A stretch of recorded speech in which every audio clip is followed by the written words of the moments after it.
Okay, we're live. Notice how small my branding is. So I was like, how am I going to make it work that everything is visible without everything at the bottom? I hate when stuff is like when you can half see something and it's hidden behind someone's screen. So I was like, I'll just make everything minuscule, and then like technically everyone's still on screen and no one can give out.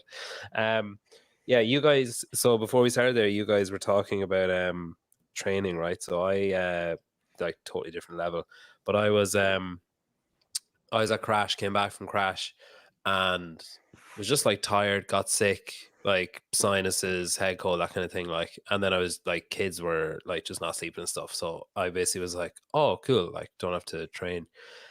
So training just went by the wayside, and then when training goes by the wayside for me, food goes by the wayside as well. So it's always like it goes okay until about like say 7 p.m. and then I'm like, man, I'm fucking starving, and I have nothing like ready or anything, so I fall apart.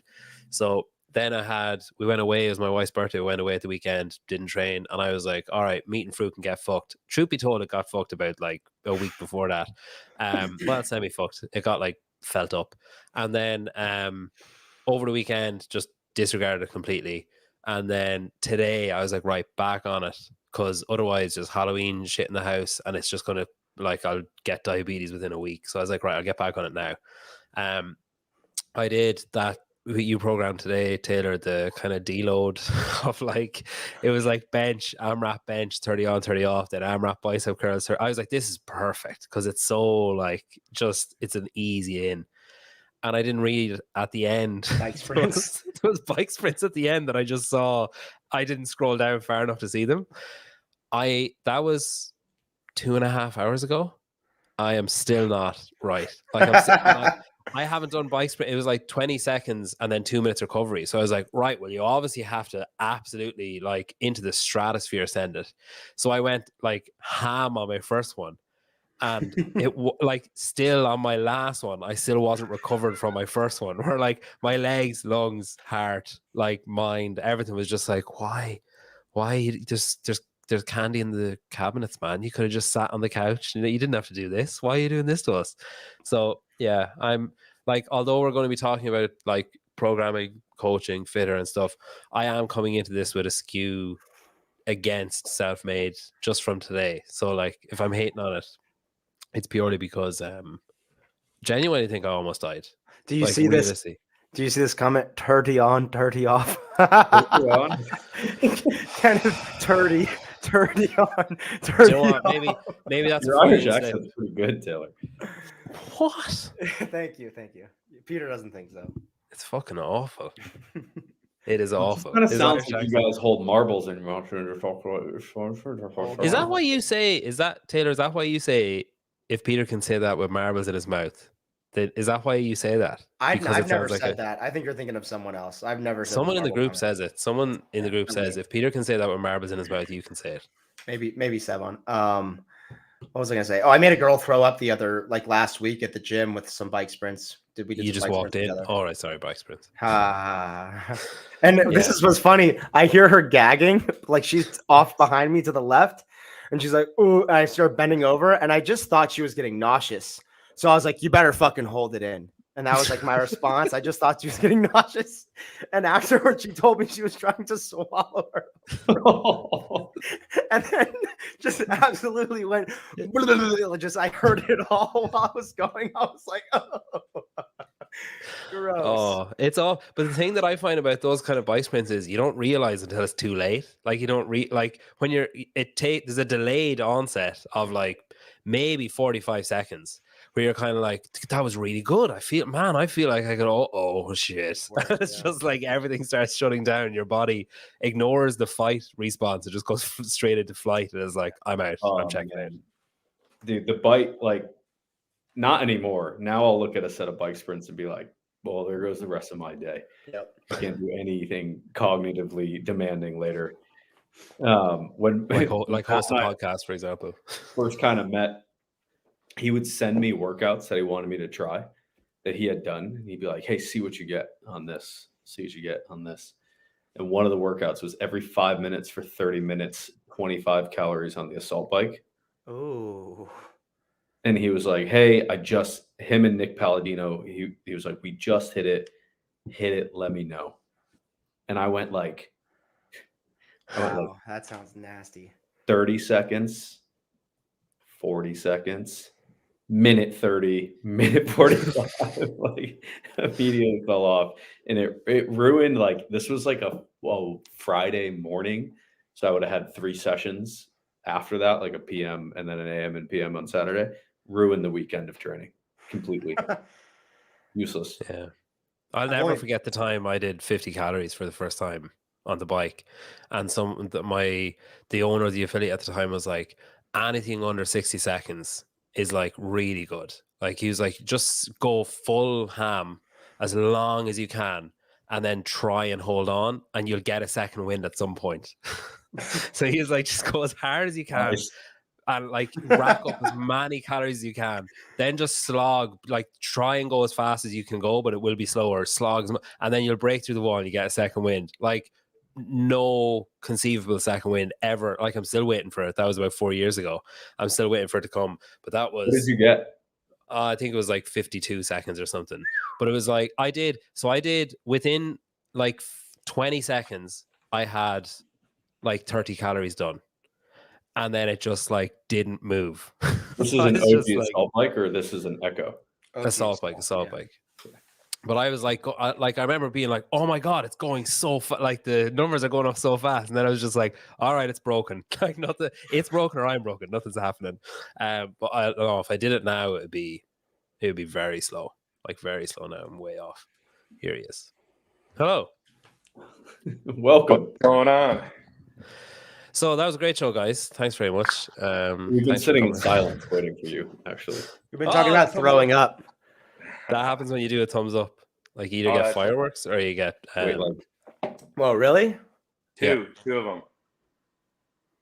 Oh, it doesn't work Whatever, for you guys. dude. Yeah, that's fucked up. Matt got fireworks. Maybe it knew he was late, so it was like welcoming him, making him feel better. Oh, we were just comparing training notes. What's the worst workout you've ever done, Matt? Shoot.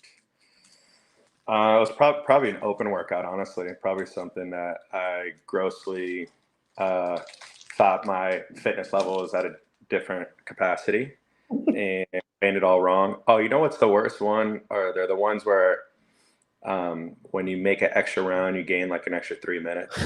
oh, The those gateways. Yeah, you just sit there for like 2.5 and then just like move around for another 30 seconds. It's like when you do a death buy and you make it through the minute, and then you have this realization of like, oh no, like I have to do something now. I can't just like quit. Yeah, Nothing worse too than when you're doing a death buy and like you're finishing at the 59 and you're just bleeding and you know you have enough time to continue on for like just 3 straight minutes of work. Yeah. Yeah. Hobart posted a workout. It was 150 or maybe, yeah, I think it was 150 burpees for time every minute, including at the start 2 air squats, adding 2 every minute. Okay. That looked really bad. I modified it. I did 100 bar facing burpees and did clean and jerks. And it was bad. I didn't finish it. I had the negative feedback loop of where I was just doing clean and jerks. but that it was too short to be the worst ever. But that was a bad one in recent memory. Matt's training for what is it, a sub 18 5K and a 405 deadlift? Yeah, I can hit that deadlift much quicker, but that sub 18 is gonna be gross. What do you know what it is now? What your 5K is now? Actually, I will be testing it soon. If I had to guess, it's probably gonna be around like 21.5, maybe somewhere in that range. But I don't know. At this point in my life, whenever I'm doing CrossFit, I often find myself thinking like, how sore do I want to be tomorrow? You know, like in the middle of the workout and you're like doing the math of the total volume. You're like, okay, I can still straighten out my arms with this many pull-ups. But if I go to this many, then I might not be able to do much with my arms. Yeah, that's fair. You guys are all in like different stages. Because I was actually thinking about like the 3 companies and then you 3 as coaches and then you 3 as like athletes. And you're all in different stages of each of those like processes. So like self-made is really new, like, you know, a year old, coming up on a year old. Still drinking breast milk, as they would say. Well, maybe I would say that. Yeah, hasn't started baby rice yet. Brute is going through like a rebrand, so it's like kind of coming out of its, I don't know, I was gonna say cocoon stage. That's kind of weird. And then HWPO were like, to my mind, like kind of the first ones that did this, like with Fitr, and that did this kind of own branding of an app in this kind of way, that didn't use like SugarWad or didn't use like something else, and then you go into it and log in and you're in your account. It was like a HWPO app, which now Fitr have brought to people like Selfmade and Brute, where you can have like the white labeling and stuff. And then as athletes, Taylor is like, you know, Taylor is Taylor is in his rehab process to compete again. Jake is like doing, from what I can tell, maybe I'm wrong, but from what I can tell, doing like fun training that he enjoys doing, as opposed to like ramping up for anything in particular. And then Matt, you're finding like what sounds like, maybe not obscure is maybe the wrong word, but like alternate goals and things that you're working on. So I feel like you're at the stage that Jake will be at in maybe 18 months, a year, where he's like, oh, I want to challenge myself and do X, Y, Z. And then Taylor's at the stage that you both were previously at, where it's like, I'm all about competing and I'm all about like, it's pure fluke, because I was just like, these three guys will get on well with each other and this would be an interesting chat. And then I like wrote down the three names of the companies and I was like, fuck, there's actually a parallel there between. And then I wrote down your three names. I was like, that's actually really weird that you're all at three different stages of both aspects. Matt, a rebrand, I think, is an interesting place to start, because it's really hard for a company, especially like a training methodology, to build like trust and to build like recognition, brand recognition, coach recognition, and like trust of clientele and, you know, potential new people and stuff, and to be in the kind of realm of consciousness of people who are maybe thinking like, oh, I want to sign up to something. It's hard to get into that like group that's in people's head automatically. There's obviously a risk with rebranding, because you're jeopardizing that awareness and stuff. What have been the, like, has there been major challenges, or have they all been like opportunities, do you think, that you've had to go through with that? I think the major challenges with the rebrand is trying to feel like you're getting it right on the first try. I mean, no, we can't guarantee that people are going to see eye to eye with our vision, but that's about as natural as it's going to be, and I think that comes with its bumps and bruises. You know, the major reason why we decided is the previous owners did a very good job prior, and then it just felt like it just came to like a standstill, where there wasn't this connection of brand and brand recognition and what we're doing as with our athletes as well. You know, so as far as like, you know, running into different obstacles along the way, I just think it's about as natural as any, you know.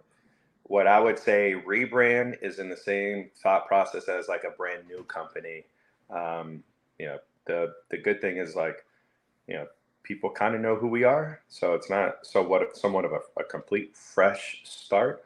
But that's also a good thing sometimes, is having that fresh start and being able to decide what path you want to go down, and not being, you know, locked into, oh, we've done this in the past, so let's just be careful on how we're making this choice. It's like, no, we're brand new, quote unquote, you know, face, I should say, and bringing out some new values and kind of like what we see and what we deem as important.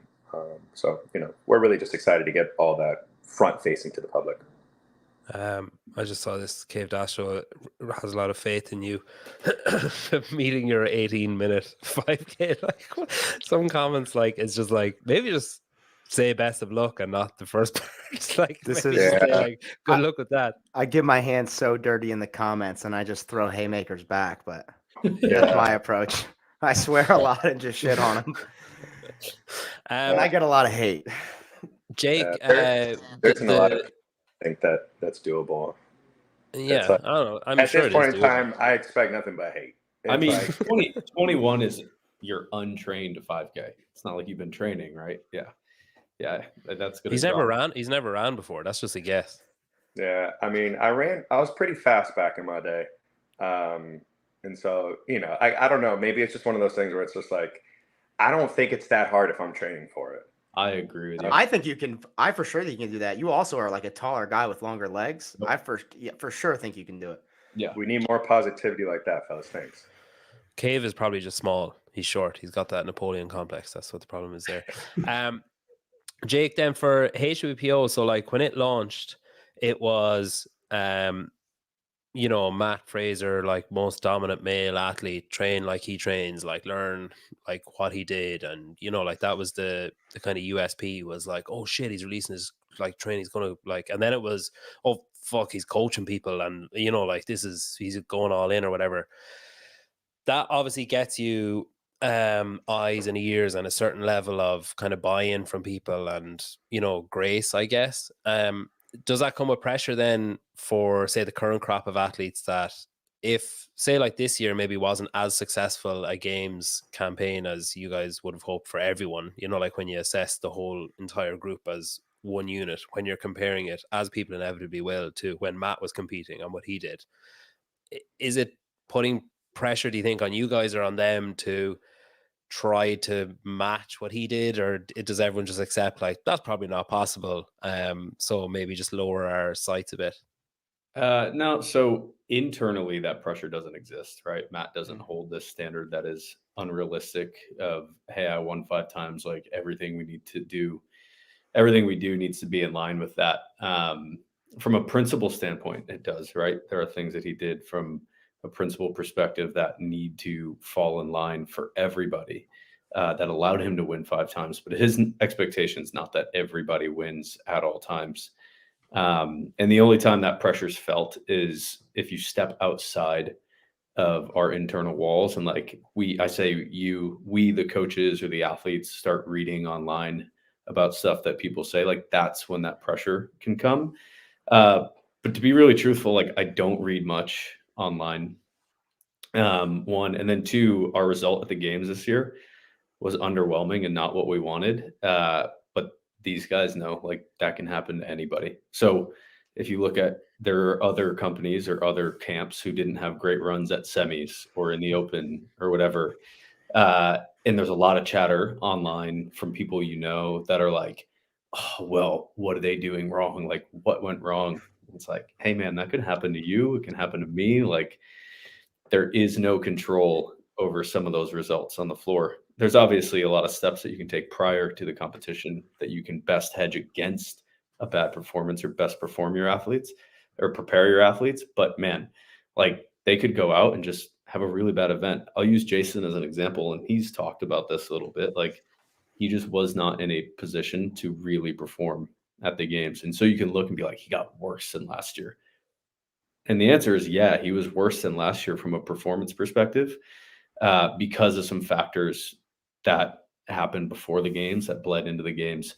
But that doesn't mean, like, I think in CrossFit, there's this notion that you're only as good as your last competition, right? People are like, oh, they fell off, they're gone forever. And that's just like not true. Right? You see people who go, I mean, Chandler is a perfect example. Look at his games performance and then look at his road performance. In years prior, his road performance has been way ahead of his games performance. This year, like his road performance, he put a post about it. He's like, hey, not where I wanted to be, but it's just a different competition. Taylor, you're like the baby of the group when it comes to like owning a coaching platform and Everything. training methodology and stuff. When you see those kind of things, like when you see the games and Rogue and these different kind of competitions, like for you as a coach and as a programmer, is the games always the focus? Because like there are aspects of Rogue that kind of bleed into the games season, as in like strongman stuff is starting to show up, like all that kind of stuff. But like Rogue is kind of a unique beast in like when you compare it, like they've said themselves, they're not trying to find the fittest. It's not going to be the perfect test, and that's not their thing, which is great. Carte blanche, just do whatever the fuck you want. But like the games season, say open, quarters, semis, is that always your focus as a coach? Like, is that what you're do you base it off that? Like, does it muddy the waters too much if you start thinking about like, oh shit, at Rogue, you need to be pretty strong compared to, like if you start thinking about that kind of stuff? I I I only have a handful of like individual athletes with competitive aspirations that are at the semifinal level or games-ish level. And I think for them, there are very specific things that they need to work on that we know are going to show up at one point or another. And in a general sense, most of my programming towards their training is addressing those things or a lot of those things. It's not just all like weakness work, but I'm not looking at Rogue and trying to think about when is the log bar muscle up going to come at semifinals. Like I'm not thinking about that. I would say more than anything, I approach programming and like my brand in like a GPP perspective, like general physical preparedness. And sometimes there were things that Boz came out with that influenced some of the things that I did. There's always going to be some influence of the latest competition if somebody does something that you've never seen before. I just think that's cool. And I think that's what a lot of people think is cool about CrossFit is they see something new that they've never tried and you're like, oh shit, I want to try that. But very rarely to me does something come out where it's like, oh, I'm going to have to shift the whole structure of how I like program for somebody. I don't think that has been the case yet, at least in the way that I program. That's an important distinction too with the yet, because Taylor's in a unique position where, and a lot of coaches who probably are listening to this are in a position where you're trying to get, and correct me if I'm wrong, Taylor, a lot of folks who want to go to semis, like you're trying to help them bridge this gap. And to his point, like worrying about log muscle ups or worrying about, oh, there's a lot of running and swimming at the games, like I need to be prepared for it. Right. Would be a waste in their training, right? That energy can go somewhere else. Like I have an athlete that I've been working with for 3 years and she's a really good friend. And she'll often be like, oh, they did a lot of running at the games. I'm like, well, you haven't gone to semis yet. So we're right. Exactly. Get good at burpees. Preparing for that. Yeah. Do your burpee pull-ups. But with Matt and I and Taylor, I know that you have Michelle Bassnett. There is some element of looking at the games and saying, oh, okay, they're shifting the way that programming is happening, or looking at the year and saying, I know that Jason's going to do the games and I know that Jason's going to do Rogue. So I have to plan for that in his yearly planning. It can't be this year. That was not the case with Jason. We didn't plan for this, but in years prior, we have planned, okay, games happen. We can't take a full off season because Rogue is a pretty big competition that is very demanding. It has 9 events. One of those was a max deadlift, right? One of those was a really heavy ruck run. Those are things that no matter what, you can't just go in and kind of be like, I won't train for it. I'll just go showcase. You have to be ready. So we do take into consideration, and I've talked to Matt about this. We talked about it actually the day after Rogue. You do take into consideration all of the competitions they're going to do for the year, not just the games. Why do you do that? Do you do that before the Open? Do you sit down and say, all right, what's 2024? You're constantly adjusting throughout the year, but yeah. So next week I'll sit down with Jason and I'll sit down with Christine, who just finished up Rogue, and say, hey, what do you want in the next 12 months to look like? Do you want to compete to make money? That, because that looks different, right? That means somebody like, yeah, there it is. You want to compete to make money? Because that means you might be going to Dubai, you might be going to Wodapalooza, and you might not be peaking for some other event. Or do you want to compete for your best result to be at the games? And I think a lot of people from the outside might just be like, well, of course, they're always going to want to do the best they can at the games. But that's not always true. Does it change? Is it the same for you, Matt? Do you have that kind of conversation where it's like, do you want games or do you want to like win Rogue or win, well, okay, maybe not win Rogue, but like do well at Rogue or win Dubai or whatever? Yeah. We have very similar conversations. I mean, we would have them shortly after the games, and it for the group of athletes that we have over here, it always depends on where they finished at the games, and then if they're doing Rogue or not, right? Because in a very simple way. It's like making sure that for my athletes that the competitions are spread out Sorry, enough. I just saw this comment from Dallin. You Yeah, only has done is your last competition, so Dallin's retired. He's quit. yeah, that like so for Dallin, we want him to do Rogue, and then we have this idea that Wadapalooza is going to be team.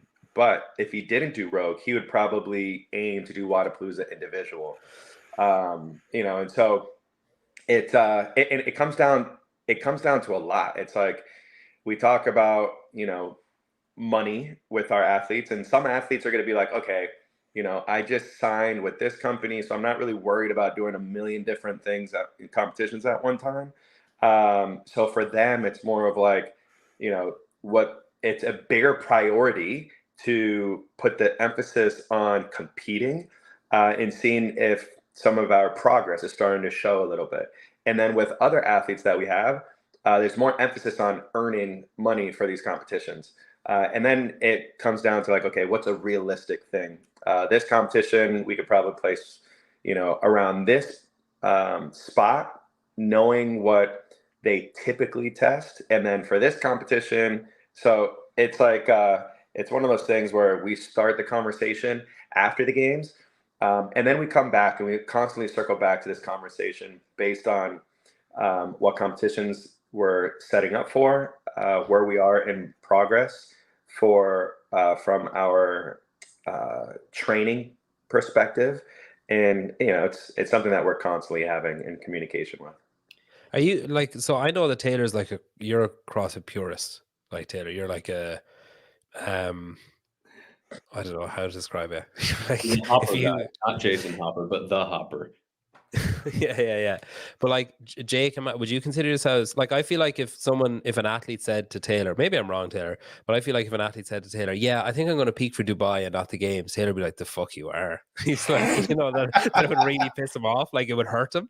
Would it be the same for the 2E? Would you be like, okay, or would you be like, yeah, sure, like you're the boss, like I'll tell you, I'll peak you for whatever you need to be peaked for? Well, first I want to hear, Taylor, would that piss you off? It wouldn't.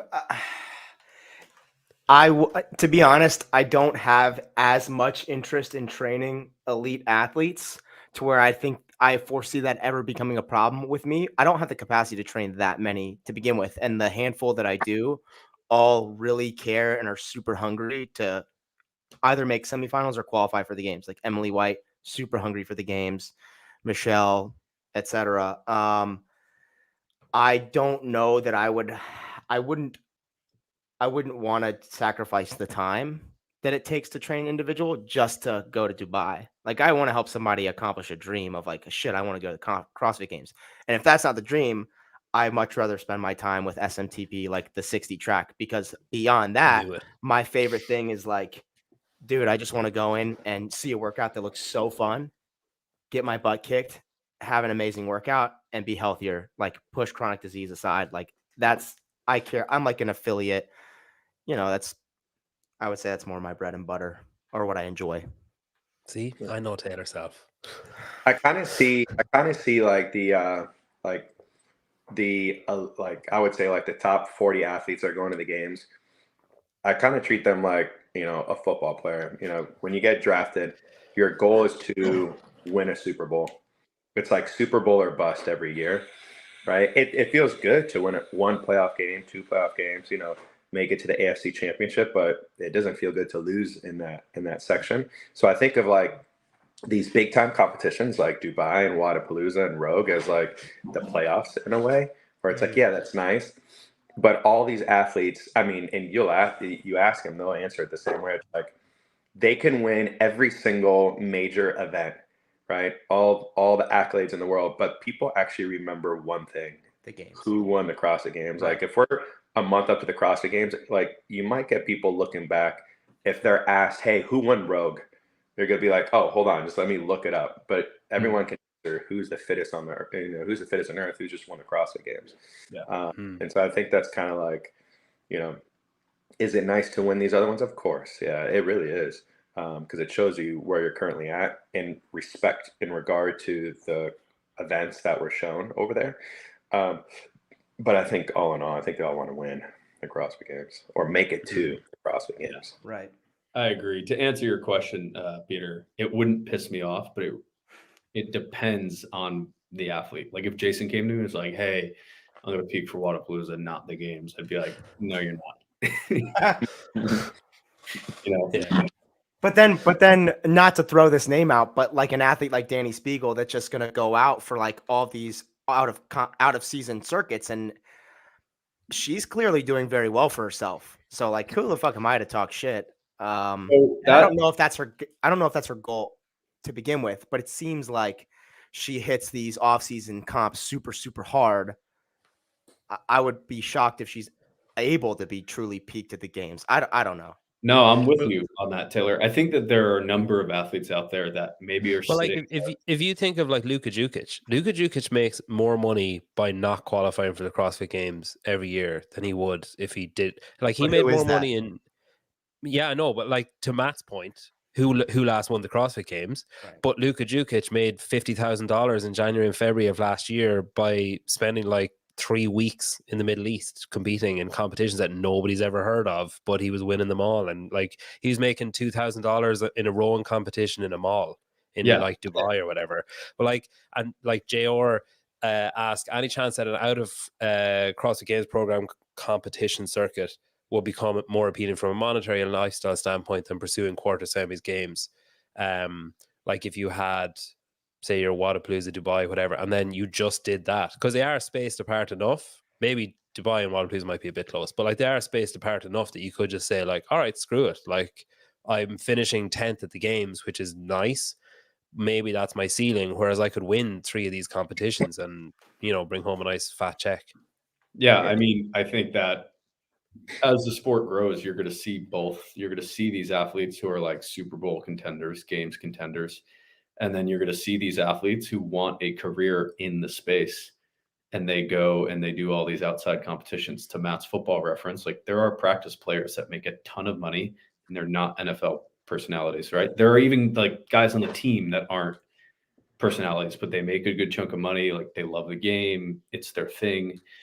They're not superstars though. Golf has the same thing. Like golf has a ton of tournaments, ton of guys on the tour, right? Not all of them superstars. There are guys who, like Scott Stallings is a good example of somebody who's consistently been there for a very long time, makes a good living off of golf. That's not necessarily superstar level.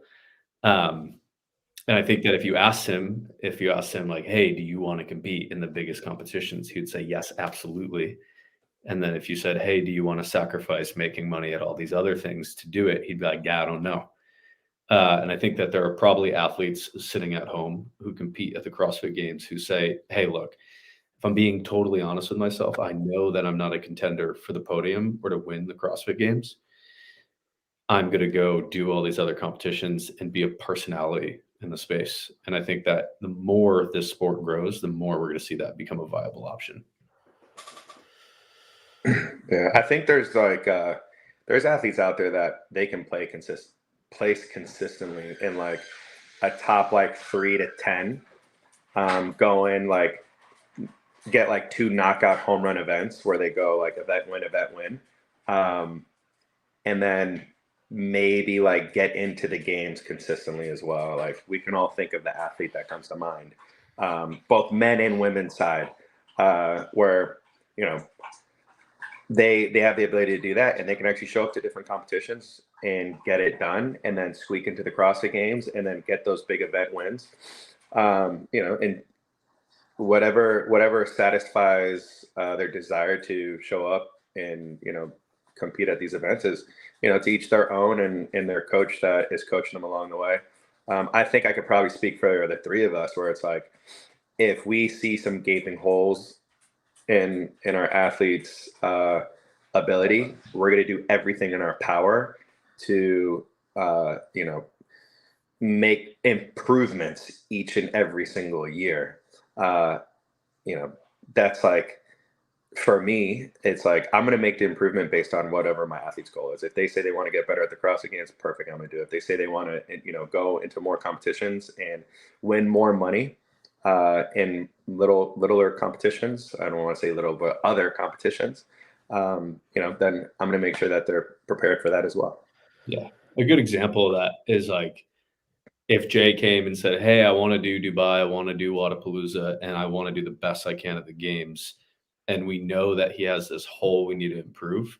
Those other competitions take away that training time that you can improve that hole, right? So it does shift your whole year planning based on what these athletes' actual goal is. Taylor, you look like you were holding something in there. It does. No, I wasn't. Sorry. Okay, cool. I just read it. Sorry, I read a text that said I don't have to, but I can if I want to coach the morning tomorrow. And I was. That's an improvement from being told you're coached in the morning. We were in the car a couple weeks ago. My boss texted me. I texted him that I wasn't going to coach in the morning unless it was an emergency. And he responds, he's like, "So are you telling me you're a coach that can't coach mornings?" And just knew exactly the right button to push. And I got furious. I was like, "Fuck you. I can coach the morning." I'll coach every morning. You talk about gaping holes and stuff in athletes' performances or whatever, and I spoke to We're Kiefer. children. I'm sorry. Gaping holes. I spoke to Kiefer Lamy when we were at Charlotte, at CrossFit Charlotte, and he was saying he was kind of admiring Taylor's program is on the whiteboard for himself, and he's kind of looking at it, and I was like, do you look at other coaches' stuff, like when you're knocking around, are you kind of curious, keeping an eye on Instagram or whatever about what people are doing?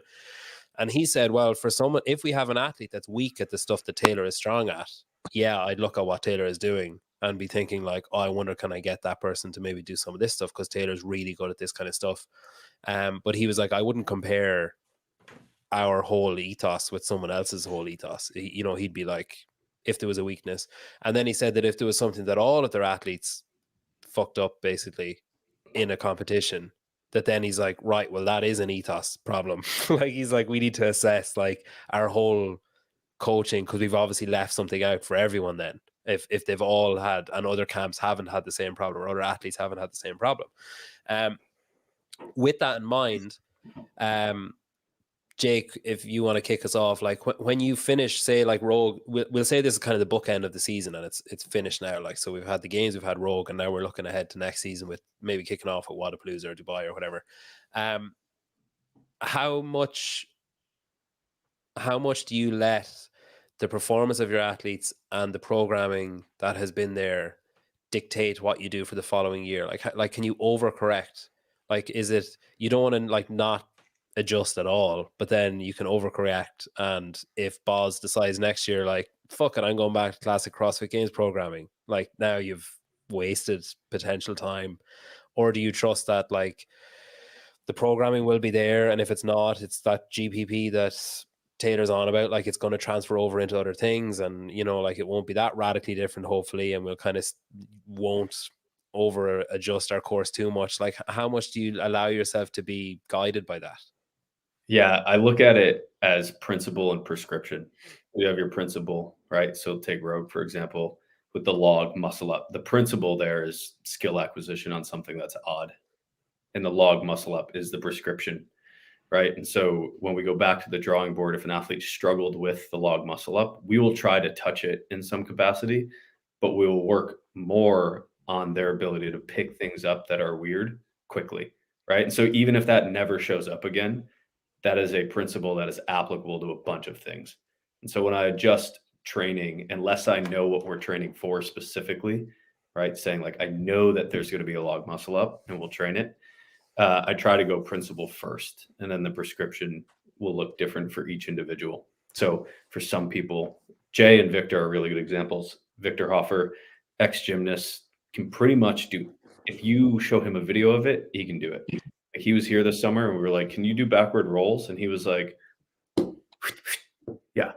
And he just did them. Jay, super athletic, takes a little bit longer to learn something like that. And so prescription will look different for those guys. But the principle is that we're going to work on skill acquisition. And same goes for strength and cardio and any of that.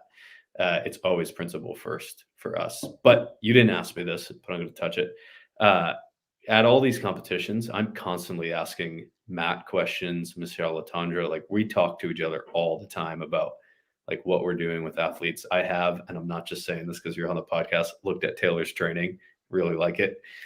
That's why I made the burpee pull-up comment, because you do a lot of burpee pull-ups, which is one of my favorite movements. But yeah, Peter, that's how I. You're blushing, Taylor. Matt, what about you? Is there ever a danger of overcorrecting, or do you think, have you been around long enough that you can avoid that? Yeah, I think one way that I probably overcorrected was when the game's programming shifted from Castro to Boz, and it was with Dallin. It was like we left his rookie year, and it was like, well, if it was Castro's programming, then we know that we would have done it very well. And it's like, but this is what we got now, so we really got to get these. And I think we kind of use the same thoughts, but just different names, Jake and I. So we call them characteristics. The athlete has these characteristics, like let's call it ground to overhead, that he needs to work on. It doesn't matter if it's a bar or a dumbbell or a kettlebell or fat bells. He or she needs to improve on that quote unquote characteristic. Whereas, like this year we get through Rogue and we still see that Dallin needs to work on the same characteristics that we talked about after the CrossFit Games, right? But we know that he's improving in those things. So it doesn't really change from competition to competition. Like it doesn't shift in a completely different direction, though it may take like a slight turn and going towards a different way. But I mean, now, like, we don't look at Rogue and go, okay, we really need to start working on monkey bars. But we look at Rogue and we go, okay, so if we keep on improving on our running, then we might be able to recover faster in workouts that, maybe breathing is the biggest characteristic or limiter that we need to be working on.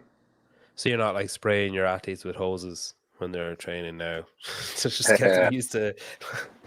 I mean, if you've seen Dallin work out and train, this guy takes his shirt off and just stretches, and it looks like you've been spraying him down with a water hose because this guy so much.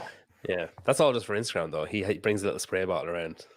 Yeah, for the pictures, man. So it's glistening.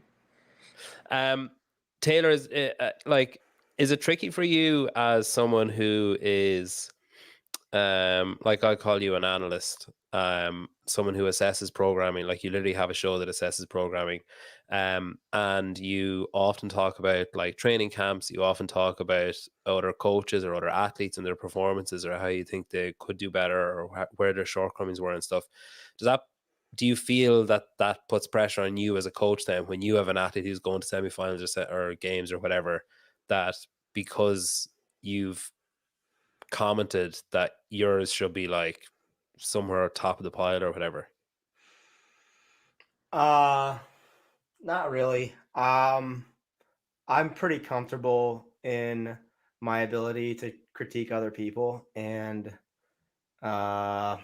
not take it personally when I get critiqued or when I show something, a performance, or an athlete shows a performance that's ripe for critiquing. I don't know. I think I try to take things with positive feedback. I do think that it is a very unique athlete that is fit regardless of the programming. And I try to look at those athletes and look at what common characteristics they possess that allow them to do that. I think like athletes like Matt or Rich or Tia in a general sense back in the day, but still like someone like Ben Smith or Pat Vellner. And to me, they all seem to, and I could be completely wrong, but my perception is that they all move very well. And the things that they're really good at, they move the best in, like fundamentally. Like Vellner and his gymnastics, but then you look at his shoulder to overhead and there's maybe some room for improvement there. Whereas Matt, great shoulder to overhead, great gymnastics. You just look at his efficiency or his fundamentals and his movement. But beyond that, all of those athletes possess a really like crazy ability mentally to just shrug off adversity. And then also like be so consistent. Like, I can't like it. Probably the regular person can't fathom the amount of consistency it takes across a fucking calendar year to be able to showcase the performance that they have at the CrossFit Games. So it's not just them shrugging off the adversity on game day, but it's shrugging off the adversity Monday through Friday of a training session not going well, of a lift not going well, of a workout not going well, or stretching even not going the way they wanted, this feeling tighter than they wanted to feel, and that not affecting the rest of their session 365 days out of the year. And like, to me, where my athletes are at right now, it's more me focusing on like really basic fundamentals of movement efficiency and some pretty massive weakness or weak areas. Michelle, for example, like came to me and like her toes to bar, like there were class members at the gym that could beat her in toes to bar workout. And I'm like, wow, you have hip flexor, like trunk flexion capacity is terrible. So this is like a pretty standard thing we need to work on. But even other like movement fundamentals, and then also her mental game. I'm not looking really at log bars and like L-sit press to handstands. I think the crossover single under was something that caught a lot of people off guard. And the skills like that are things you need to have under your belt. But like where my athletes are at, they just need to move better and build their mental ability to be super consistent from a day in and day out basis. I don't have any Dallins or Jasons, and they're more fun to, I don't know. I mean, not more fun to work with, but they're like, they train a little differently because they move really well. They have generally areas that are like, okay, we can assume you're going to qualify for semifinals and we can assume you're going to qualify for the games. Maybe not like guarantee, but like if you play your cards right, you're in. I don't have anyone who's there yet. It's interesting as well though, because I remember speaking, I'm like racking my brain trying to think of who it was that said it. Was it Yami maybe? And he was saying that like when you work with an athlete that's consistently of a game standard, you work under the assumption that they do move well, and you work under the assumption that they have the foundations and that they have that like strong base to work off. And he was like, you touch on it, like you revisit it like frequently, but not as frequently as Taylor's saying there, where if you have an athlete where you're like, whoa, okay, we need to work on that thing. Is that like somewhat of a blessing, JT? You think that when there's an athlete training with HWPO at that level, that you're kind of like, all right, boxes 1 through 90 are ticked, now we need to finish off the last 10 boxes? Yes, to some degree. Like you get to do some stuff with them where you're like, hey, if we really mess up, odds are you're still probably going to be pretty fit. Right. But that is like a very, very fleeting thought, because you can pull somebody like Taylor into Jason's training and you see him train relatively frequently. And Taylor will sit there and he doesn't have the assumption necessarily that they move really well at a baseline or have this huge base. And he will pick something out of their game that is very clearly wrong, but because they're so good, nobody else thinks to say it, right? And so it's something that Josh, Stee, and I talk about pretty frequently, especially when we have people here in person, is we'll watch these elite athletes who a lot of folks have the assumption that they have all of their shit together. And some of them have the worst fundamentals because they never really had to learn them, right? Like there's a lot of talent, and I'm not taking anything away from these athletes, but there's a lot of talent that they have that just like, they're great. They're really good at CrossFit. They're really aerobic. They're really strong, but you come in and like some people you watch who have shoulder issues, just like stretch their shoulders to warm up. And I'm like, well, that's why your shoulder hurts. But because you just assume they're really good, you don't always think to point those out. A good example of this is Katrin. Her pulling has always been bad, right? It's improved in the last year or so. And I remember the first time in person, I watched her do a rope climb, and she's climbing the rope and I was just kind of watching, and she went like this. And immediately her shoulder was just into her ear, which means she's not using her lats. Like everything's kind of moving incorrectly. And I was like, oh, that's why her shoulder hurts. And why her pulling hasn't improved. When she came down, I was like, hey, will you just do a set of single arm dumbbell rows for me. So I watched some of those, and then I watched her do some pull-ups, and it presented in all of those. So she'd been doing pulling work for years and just being like, well, I guess I'm not getting better at this. She was doing it wrong. And because she's high level, it's not like the first thought to point it out. There is sorry, go on. fact where, you know, as the athlete gets better and better, you can actually see their weaknesses grow and almost more clear. Where, like, you know, if you think of a semifinal athlete, or a quarterfinal athlete, it's like, okay, these are the things that show up at quarterfinals, and these are the things that we see will show up at semifinals. So we got to get better at that. And then as they make it to the next stage at the game, it's like, holy shoot, like we got to look at, okay, swimming and running more and odd objects and all these things that we don't typically see at quarters, and we typically see a little bit less at semifinals. And then as they continue to like step a little bit closer, now year to year, it does change at the games. But you typically say, all right, this athlete is really, let's say Dallin, for example, he's really good on an echo bike. All right. He probably won't be doing a ton of echo bike work this year unless he shows me that he needs that work. Right. Now, I'm not saying that we just leave it all out altogether, but if you already have that capacity, he really needs to touch on it maybe once a week just to maintain that capacity. But we need to improve his running. Right. And we know that, okay.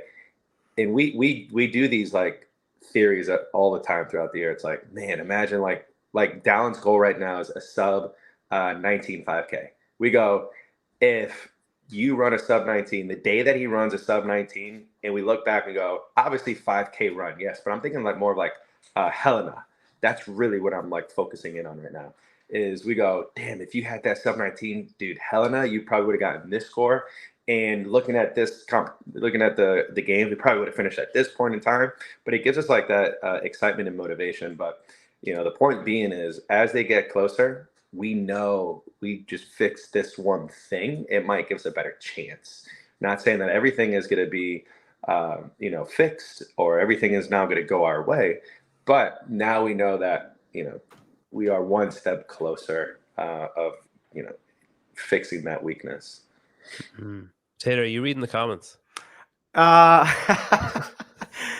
little bit. One stuck out though, and that was just somebody saying that where was this? The running comment. Running is one thing that a lot of elites move like shit and could improve drastically. It reminds me of a lot of things that, I mean, some of the athletes at the games, these elite athletes, they are so good because they can compensate for deficiencies that they have. And like the catcher and pulling thing, or like working out with Jason a lot, seeing some of the things that like he does, where like he's a freak athlete, but why is that? Why are you struggle with that so much? Like watching Yella Hoste run at Rogue, it's just like, whoa, dude. Like if you had Tia's technique or Adler's, no one would touch you. You'd be 2 minutes ahead of everybody in that workout. And me going back to like, that's what I focus on, or that's what I try to focus on a lot, at least for like with Michelle included. Like she's a bad runner because she never ran, but also I can't just say, hey, just run more, because if she just runs more with shitty technique or just runs slow all the time, she's gonna remain a slow runner with bad technique. But then looking at the log bar muscle up, and you look at who did well in that event, like I was watching Noah, and I would presume, I think it's safe to say, in the sport, there's probably not a lot of guys that are as good at him at bar muscle ups. And he just happened to be one of the athletes that was so good at the log bar muscle up. And I feel like you can look at an athlete who really has good technique on a bar muscle up or a kipping pull up, where their hip timing is right, the kip timing is right. And when they choose to pull down and turn over on the bar, they did really well on the bar muscle up or the log muscle up. And then the athletes who are just strong enough or athletic enough to get away with imperfect timing on like a standard bar muscle up, they really struggled on the log. I don't know. I'm just I'm probably in another world right now, reading the comments half and then thinking about I just read all the comments too. Rambler, dude, that guy is Oh insane. my god, Who is that guy? He's a nobody bot. knows. He's got to be a He's- bot. I think have you ever seen those? You know those drinking birds? You know, like where Homer Simpson had one. I feel like it's that, but it's like loads of at once. So it's just hitting like loads of buttons at once. It's funny though, like when you guys obviously like I'm not a coach and I can't see movement deficiencies in myself, and there's fucking hundreds of them. So I have no chance seeing them in anyone else. But like when you guys talk about Yella Hosta running technique. Like if he was better at running, that's terrifying. Because like he won. Think of the work. Like he won the running workout semifinals. He set the world record. Didn't he win the 5K at the games? Do you know? Like it's crazy when you think that someone who is that good at that particular thing has a deficiency in their movement at that particular thing. And how big it is. I mean, the wasted movement was crazy. Like he's just like, oh, like it was. There's some leading things though that like, so Yella is tall. But he's also tall with hips that sit really high with long legs, right? Fantastic for running. So he can get away with a lot of inefficiencies. I'm 5 foot nothing. I don't have a perfect squat, but I don't have very far to go and I have really big legs.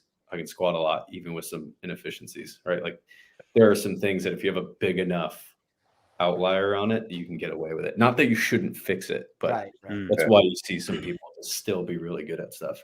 But that's the other thing about.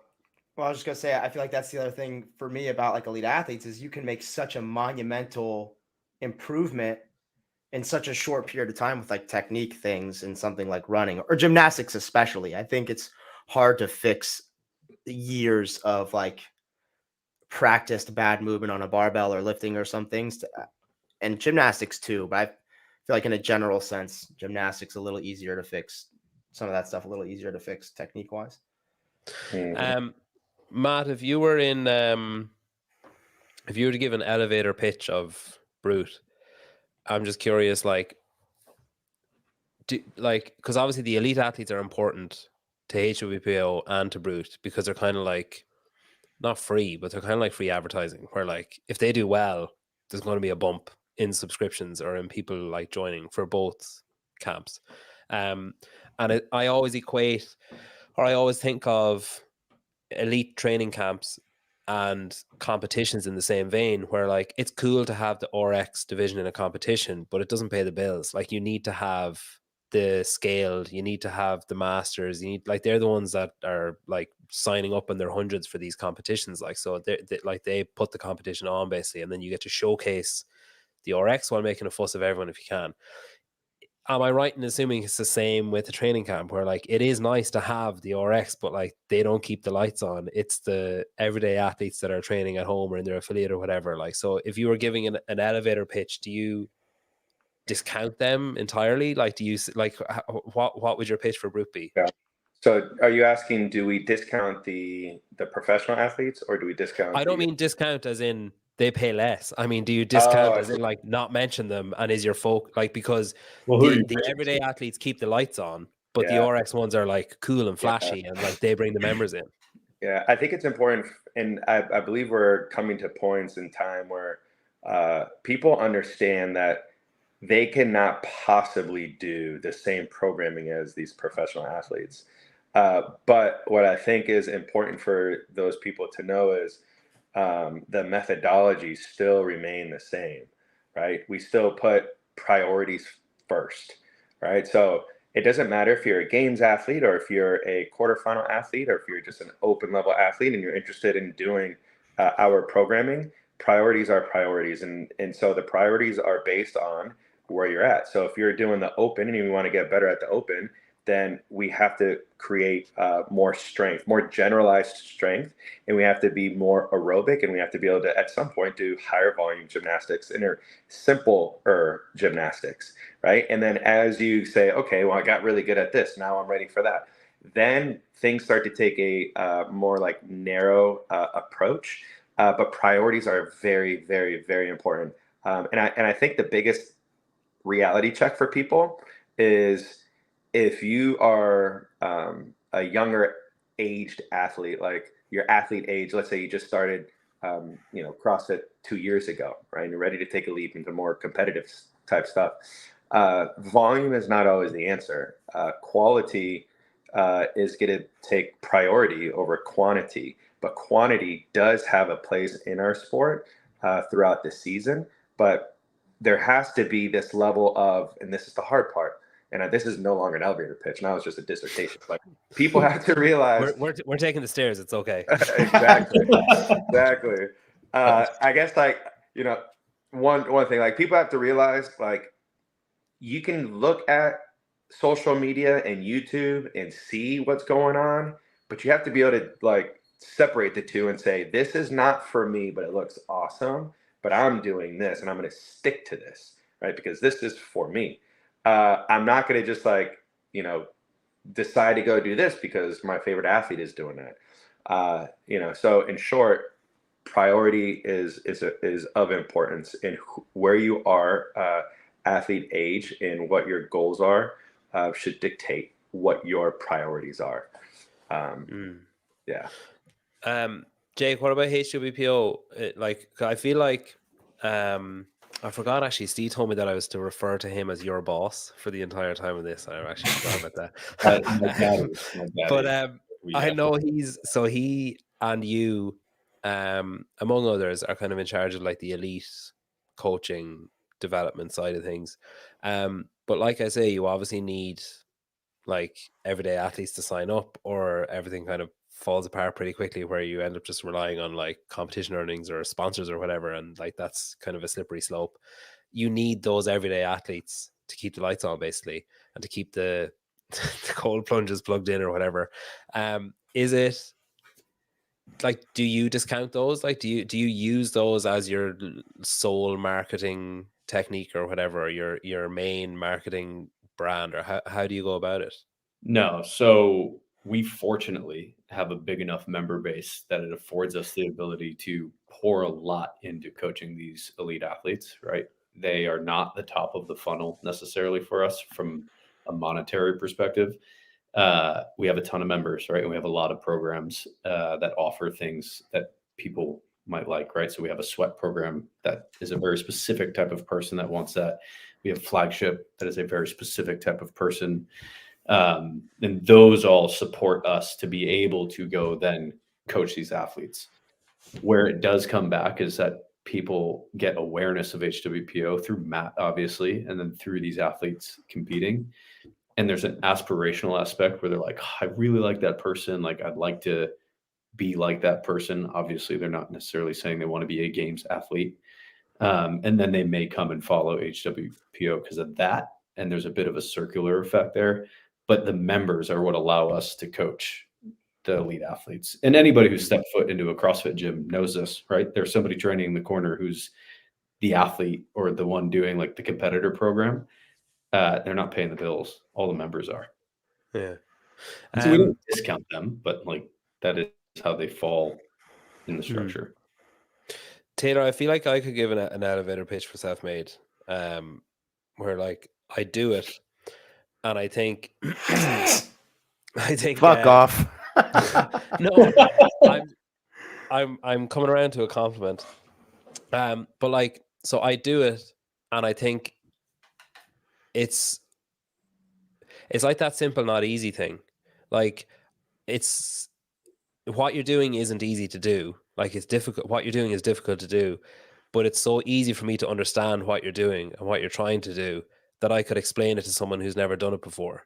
And I think it's like, there is a curse of knowledge in CrossFit where, well, in everything, but it's especially noticeable in CrossFit with coaches and stuff, where you know something so well and something is so basic to you that it's difficult for you to, like, get it out and to, like, explain it effectively, either through modeling or through, like, words, like your vocabulary or whatever. Whereas I feel like with Self-Made, and I've no experience of HWPO and I've no experience of Brute, so this isn't to discount either of you. Like, I'm sure you're fucking great or whatever, but, like, my experiences with Self-Made, where I've done it for coming up on whatever 9 or 10 months, but I understand that it's, like, to my mind, it's classic CrossFit, which I've having started Self-Made now realize I'd never actually done before. Like, classic CrossFit of some days there's just a workout, and like you just go and do the workout. I always did strength and conditioning with a finisher in hindsight. That's what I always did. Whereas now there's the progressions aren't the progressions that I'm used to in the strength. So it's not your like 10, like, 3 weeks of 10, 3 weeks of 8, 3 weeks of 5, whatever, test and then reset and then go again. With self-made, it's different. And it feels like it's CrossFit, heavily influenced by CrossFit strength training.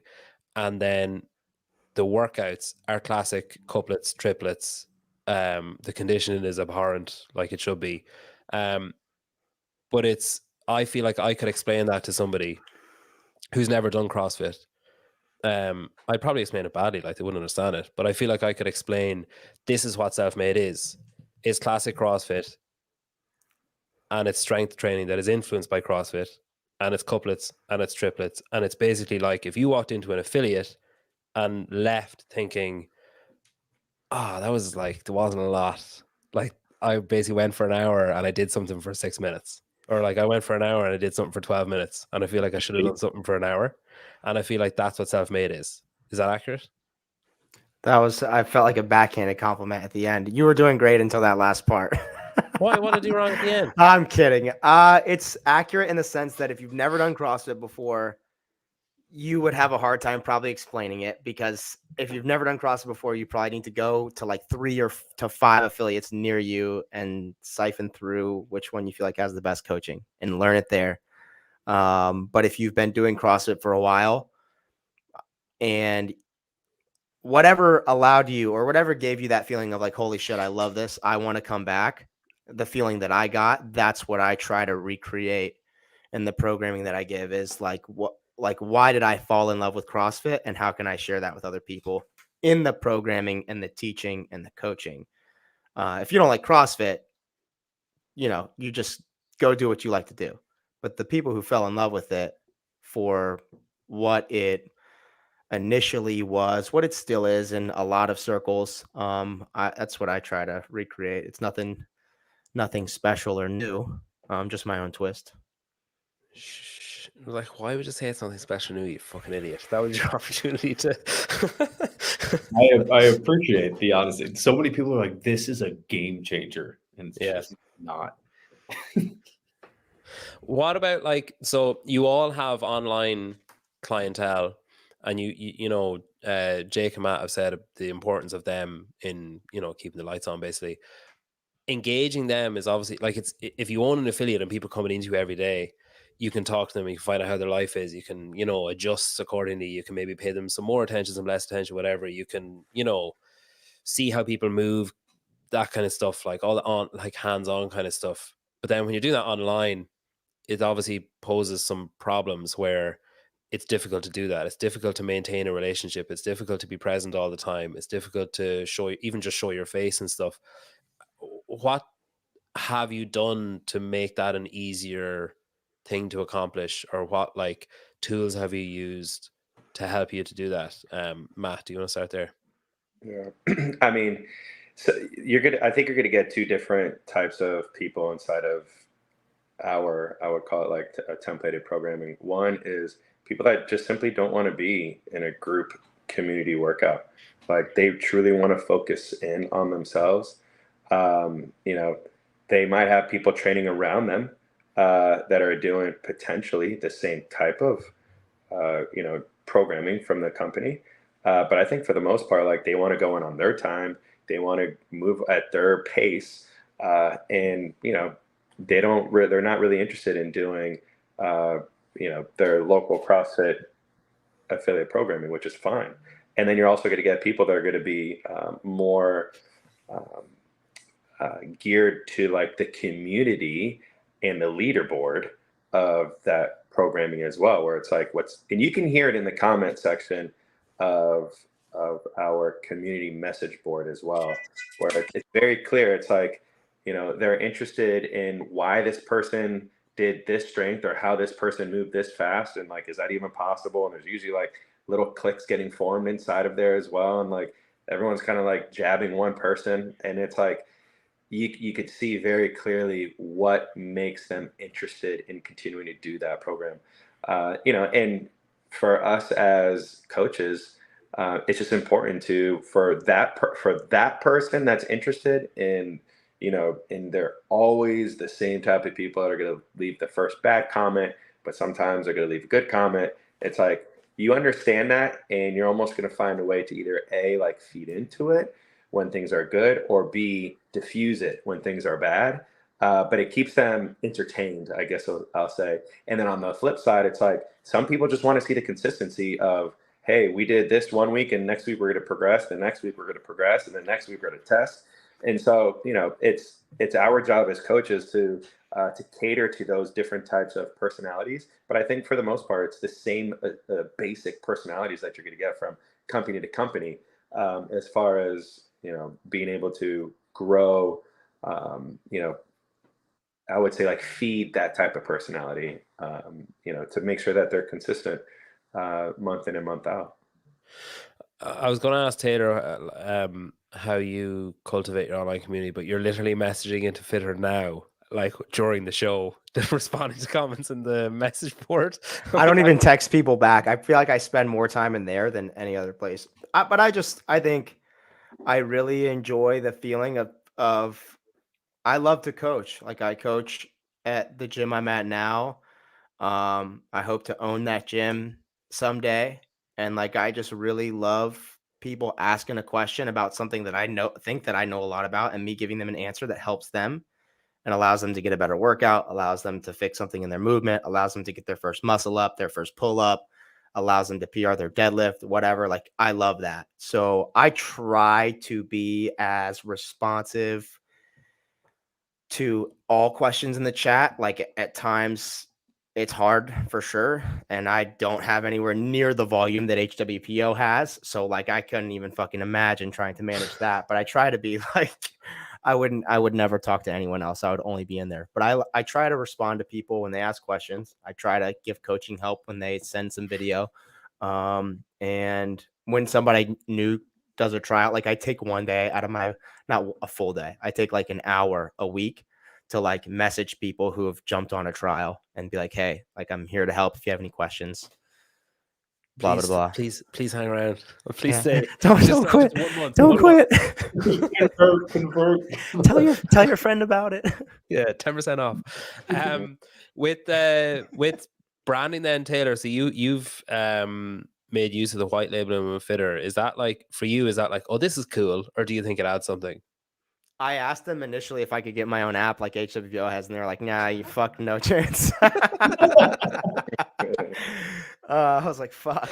I get why, but like, damn, they got on that soon, and I don't have the money to probably afford the deal, whatever that happened. But I really wanted that. I really want to be able to search that and just be able to get in the app store.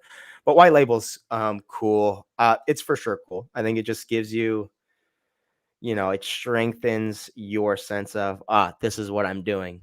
I'm doing brute, or I'm doing SMTP, or I'm doing HWPO. Like, I see SMTP, that's what I'm doing. Maybe one day, maybe Will can learn some app designing and, have my own app. But He's too busy peeling wallpaper off. oh my God, dude. Maybe I can afford my own house one day. Let's start with that, probably. Yeah, I also think Will is good, but he's not like team of 6 people at Fitr good. Like, just, he's right. good, but yeah. Right, for sure. But no, I love white label. Yeah, I mean, it just strengthens the sense of Belonging. Yeah, the brand image, I would say. I don't really know much about that. I know, like, I feel like people know what they're getting with me. I like to wear everything that I'm about on my sleeve and out of my mouth. Sometimes to my own detriment, but yeah, it strengthens that. It's like, oh shit, I'm doing this. It's interesting though to hear from the coach's perspective, because like, I make use of it and see, like, I open the app and see the SMTP logo, or just probably presumably people out there that open the app and see the HWPO logo or the Brute logo that feel the same. But like, I don't go to an affiliate, but it does make me feel like I'm sort of pseudo part of one, or like kind of virtually part of one, even though I'm not, and even though I'd never want to meet anybody in that app in person, but that's a joke. Well, mostly, but there's like, it does give me a sense of like I see the same names populating in the community thing every day, and I see the same names on the leaderboard every day, and I see certain people on the leaderboard, and I'm like, well, I'm not going to fucking do that anyway. And it's the same feeling I used to have going to affiliate and seeing a score on sugar water on the whiteboard or whatever, where it's like, well, I mean, they can get fucked. I'm not going to touch that. I'll be about 4 minutes behind them or whatever. And then now I get the same feeling on the Fitr app, which, you know, like it adds to that kind of, yeah, that sense of belonging, I guess. Jake, Taylor mentioned there that you've your own, HBO has its own app, which is like, essentially it was Fitr's guinea pig, like very expensive guinea pig to test if it would work. And then certain aspects that have worked have transferred over onto the Fitr app, like the white labeling and like the, you know, using the logo and the benchmarking and all that kind of stuff was all trialed with HWPO. That was all stuff that you guys wanted. We need this to happen. This is what we want. And then Fitr were like, okay, yeah, we can make that happen. And then they were able to scale it down to like an accessible level for everyone, I guess. How important has it been, do you think, for HWPO? Because you talked about the recognition that it would get because of Matt and now because of like Hopper or whoever. But how important do you think it has been to have that online community and to have that that sense of belonging, I suppose? Yeah, I mean, you touched on a couple of things and everybody said it, but feeling like you're a part of something is such a big part to your training. There's like this old quote, don't know who it's from, but it's a sentiment that we'll all agree with. And it's that whatever training program you believe in the most is going to work the best, right? And so being bought in is going to make you show up to the gym. It's going to make you be intentional about the things that you're doing. It's going to make you put intensity into the workout. It's going to make you thinking about recovery. You said in the beginning how like if your training goes to shit, your food goes to shit, your life kind of is like a little up in the air. If you're really bought into the program you're doing, it raises the level of everything that you're doing, even if it is a bad program, right? And so you'll get some results. And so being bought in is one of the biggest things. And if we're being totally honest, people choose training programs largely based on the brand, right? They identify a ton with Taylor and they're like, I love mustaches and redheads that say whatever the fuck they want. I'm in, right? And I'm joking, but like that's very true. Same with Brute. They identify with Matt or they identify with maybe Danielle or Dallin, and they're like, that's what I want to do. Same with us. People are, I'm a huge fan of Matt. That's what I want to do. And we always talk about the idea that like a lot of the initial people who showed up for HWPO were fans of Matt that got in. And then they were like, wait a second, I really like the training. There's a lot of information in here. There's an online community. And especially initially, a lot of the feedback we received had this tone of almost surprise to it. Not that they thought it was going to be bad, but they were like, wow, I was really pleasantly surprised with how there's a daily video with Matt speaking every single day, right? Like people didn't quite expect that. And so being able to brand the app itself, even with our colors, with the fonts, being able to use all of our unique photos for like the 60 track has a photo of whoever and the pro track has a photo of whoever, those little touch points where people can be reminded of who they're training with every single day, increase that level of buy-in every single day. And so I do a video for 60, our 60-minute program. And there's a video every single day of training. And so when I meet people in real life, sometimes they're like, I listen to you every day, which freaks me out every time and kind of makes me happy because I sit in the gym and record to this camera solo, talking to myself for hours at a time. So when somebody listens, I appreciate it.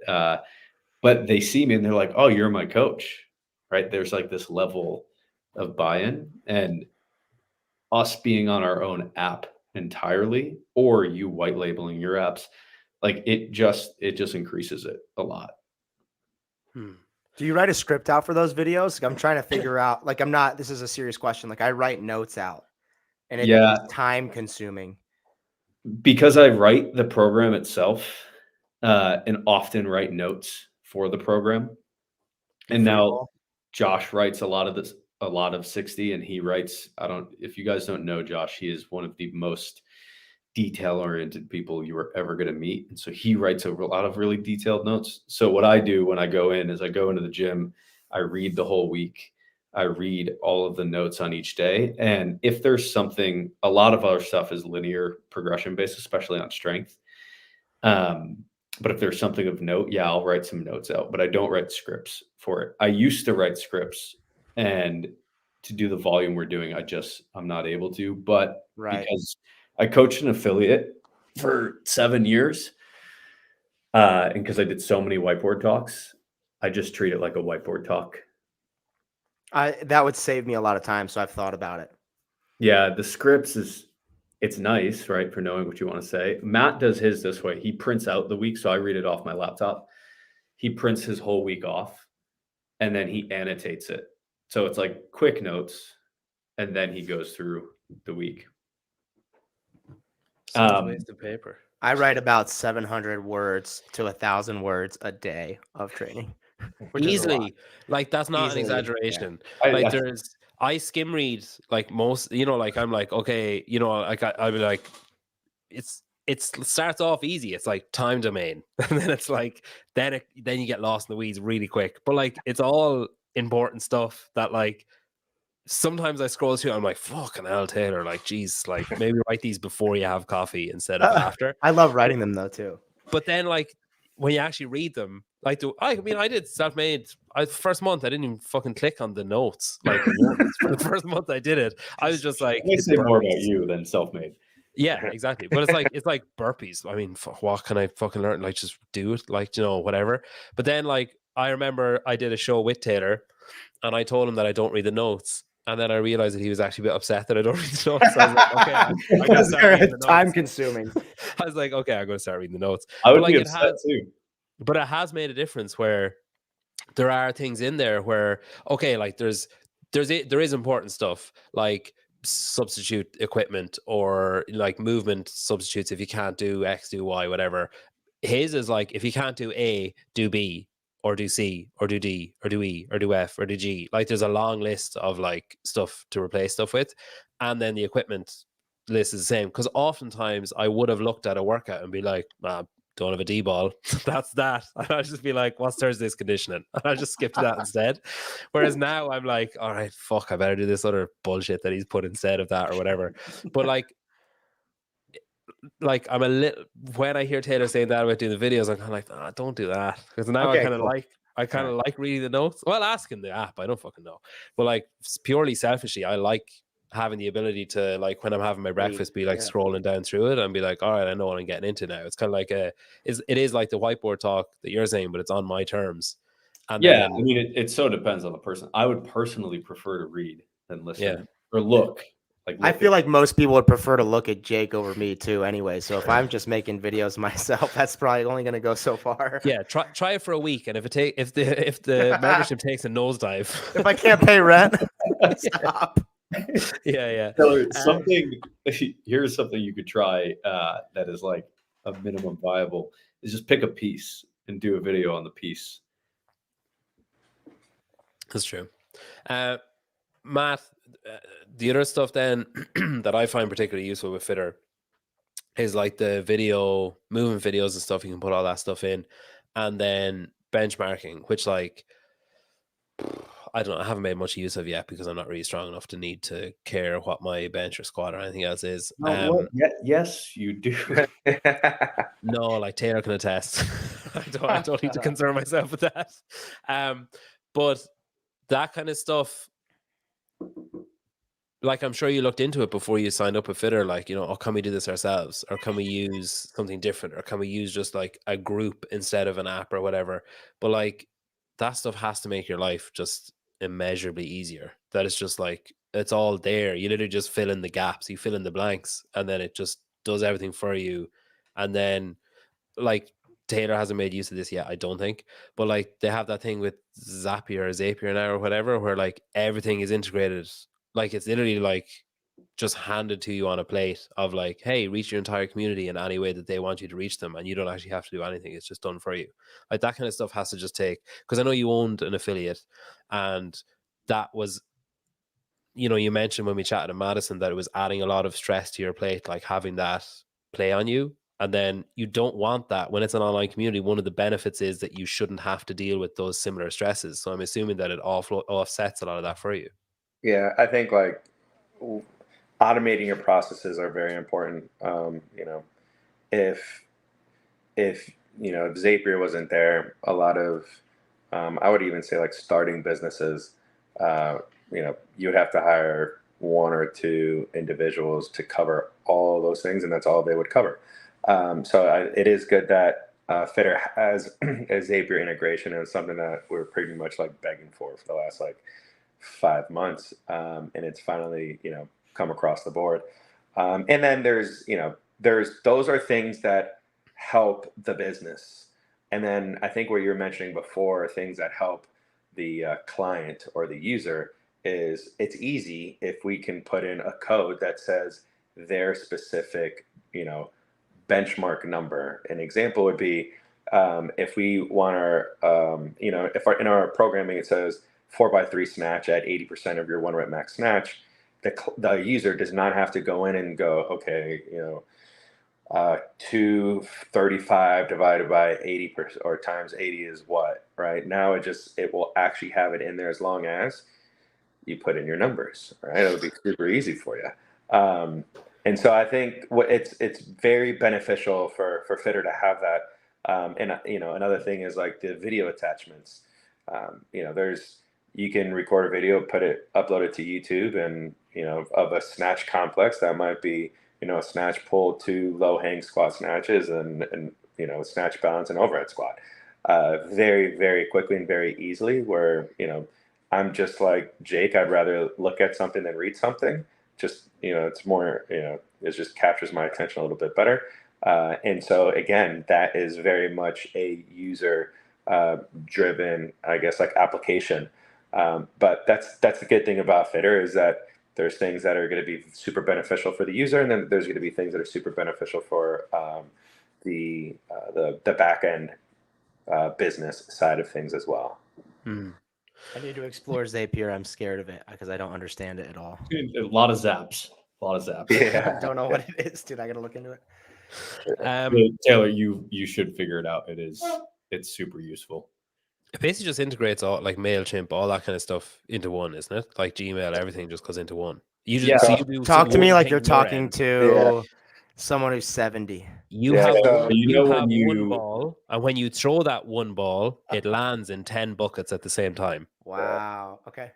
So the amount of time that you spend in the community, you know, wishing, you know, people like congratulations, or, you know, anything where you're like a simple emotion, you can automate that simple emotion so that you can then do the things that like your high power, like sophisticated brain is capable of doing.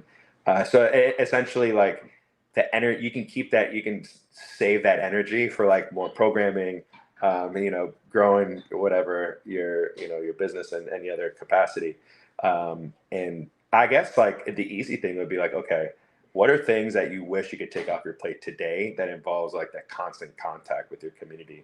Write those things down and then see if there's any sort of like zaps for that. A good way to think about it too is like, if there's something you do that is a copy and paste, and this doesn't necessarily mean replying to somebody in a comment, but it might be moving like an email that signs up to an email list so that you have it.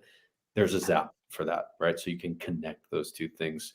The smallest example of this is when you go into your email and you click unsubscribe for something, and it brings you to that company's unsubscribe page. It unsubscribes. Well, what's happening on the back end is, yes, that's a link to the unsubscribe, but then once you unsubscribe, it zaps to their email list and immediately removes it, right? Where a lot of those things are manual functions that are automated through Zapier. Got it. Yeah. Can we answer one of these questions here? Oh yeah, what one do you want? I saw you reading them, and I can I'm going to guess what one, but you tell me what one. Well, there's two that I want to touch. The first one is a guy who moved from HWPO to. Yeah, I thought I saw you reading that one when it came up. And he said more volume. I'm like, whoa, dude, what do you mean? I think he meant we had more volume. No, I think he means SMTP. SMTP. But if you're moving from like 60 or flagship over to compete, yeah, that's like my compete is like the equivalent ish to pro, I would say, volume wise. Good. I'm glad you moved. Not because I don't want you with us, but like that's exactly what I'm talking about, where you just identify with the way that somebody programs. And like I mentioned, we are very progression based. That is boring as shit for some people. And I don't think like you should just stick with something because you think it's the right way to go if you like really don't identify with that way of training. Like you should believe in your training. That was one, but I really wanted to talk about this next question. Tori. What are the group's thoughts on program recycling the same strength cycles every year at the same time of year? The one I'm following does this, but it just seems lazy. I think for a group program, there's not necessarily anything wrong with this. If you're copy and pasting the entire program, yes. But if you are putting in a strength progression that you ran last year and it's at the same exact time of year, I don't think that there is inherently an issue with that unless it is because you're being lazy. And those are different things, an important distinction. So like, for example, flagship has been running for 2 years and there are folks who are on day, what would it be? Like 720 something, who are like, hey, this is very, very, very similar, almost the same to the very beginning. And we're like, yes, correct. We added more notes. We added some things. We added gymnastics. Not everything's the same, but a lot of the strength progressions are. It's been 2 years since you hit this. And this Metcon is the same as it was 2 years ago. The goal is to see some improvement. Every cycle thereafter is not going to be exactly the same, but we're repeating our first cycle ever 2 years in to flagship so that people can see how much they improved. Also, when you run a strength progression, I'll take 5-3-1, which is one that a lot of folks know. It's 3 sets of 5 the first week. It's 3 sets of 3 the next week. And then it's 5-3-1 the next week. And the percentages increase. Each of the last sets is a max rep set. You could run that indefinitely and it's continuing to be useful. There are cases where you're like, oh, I've hit a plateau. I've got to figure out something different. Or you're in your back squat. You're like, oh, my bottom position is the limiter. I then have to do some pause squats. Like you have to do that stuff. But you could run a very basic progression indefinitely and still see progress. Yeah. I don't think there's anything wrong with recycling. I think simpler better. It's as long as the programmer or the coach can answer your questions for you, like, hey, why are we doing this again? And they're like, well, this is why, and they do it, and they're like, perfect. But if you're just like, I never really liked this strength program the first time, I don't want to do it again, then that sounds like a scenario where it's like, this is probably not my cup of tea. Maybe I'm going to go explore somewhere else. Especially if the coach can just plainly answer why. And like that's the thing, man, is like it can be so simple and so basic. And I find that like a lot of strength, that is really what can help a lot, is just simple, basic strength. And just kind of move along, if you get to the end of it, if you follow it to a T and you put all of your, negative thoughts aside and you just say, whatever, I'm just going to trust this program, you might end up finding that it actually works fairly well. But if at the end of it, you've given it a try, maybe I'm going to treat my kids like this, but it's like, if you sign up for it, finish it. And then at the end, if you didn't like it, then we go find something else for you that maybe fits better. I agree. I don't think there's anything wrong with it. I approach it a little differently. I think it creates more work for me where I'm always trying to, not for the sake of doing something new, just to do it new, but I believe so wholeheartedly in the CrossFit methodology of like constantly varied that I'm of the camp that if I can change something a little bit to make it a unique stimulus for this person, even though it's not that different from what they've done before, I want to like go ahead and do that. So if this cycle is essentially they're progressing a back squat for a 3 rep, I can make like a 5-week progression, a shorter progression for a 3 rep back squat looks so different one for the other. And I try to do that just for the sake of like transfer of skill, the margin of diminishing returns, where most people who are doing my 60 program or compete program, like they're bad enough at a whole range of things that they're going to experience a lot of improvement by being as varied as possible with like a really a good progression. Like I think most athletes need progression. I try to disguise it as much as possible, I guess, if that's a good way to put it. I try to make it seem like they're not doing the same thing from week to week, because I think for me, I fell so in love with CrossFit because I wasn't just doing the same thing in the gym every day or feeling like that. I never got that stale feeling. It was always like, holy shit, I've never done this before. So I try to recreate that as much as possible. Taylor, do you write any progressions? Yeah. So from like, well, this was my first year, but I basically approached it the way I approach my own training, or my coach approaches my own training, where like after semifinals, or the athletes that were going to semifinals, or after quarterfinals, like I then started back on a 5-week strength progression and a 1-week back off and it goes through 5-week strength progression for a compete, 5 strength pieces in a week, like 1 strength session Monday, strength session Tuesday, whatever piece that is, they'll progress from week to week.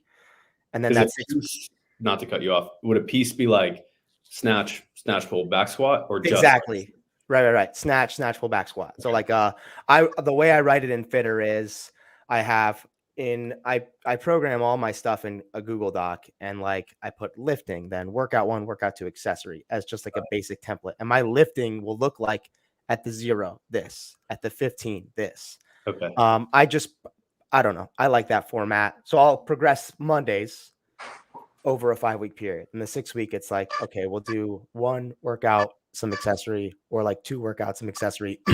If you feel beat up, take as much rest as you need.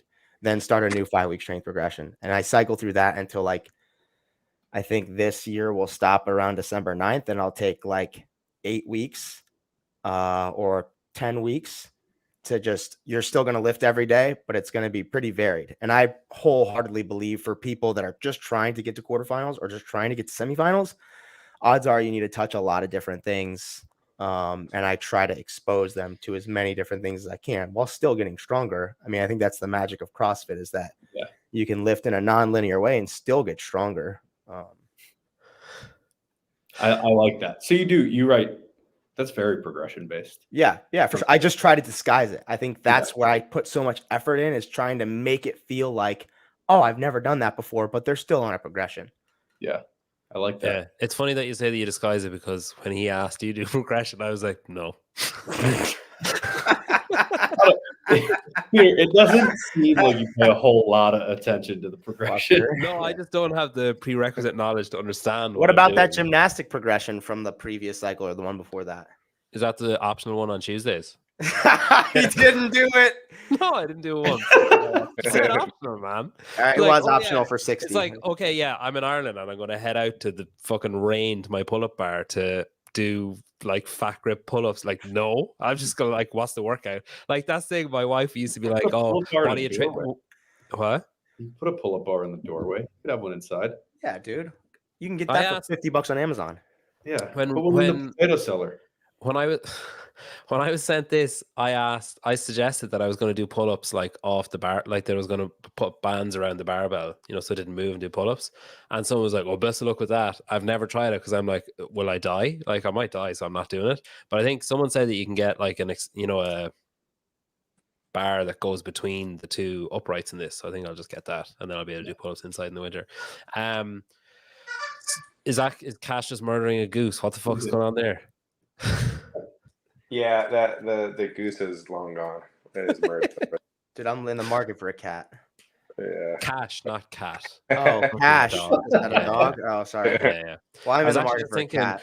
I heard the pause coming back in. I was like, that dog was shortchanged on that walk. That was quick. That was brief. That was someone being like, I'll go for a walk, and by the time I come back, he'll be finished the podcast. And then come back, it's still there. It's like, fuck, I should have gone longer. Listen, I don't want to keep it too much longer. I just want to touch on one kind of CrossFit type question, or something that I feel like has been talked about a bit. But I think the 3 of you might have an interesting take on it. So one of the things that has kind of come out of the last season from certain quarters, I think, is the notion of like overtraining and burnout and like exhaustion or injury due to it, or needing time off due to it, or just like losing a bit of affection for it because of it.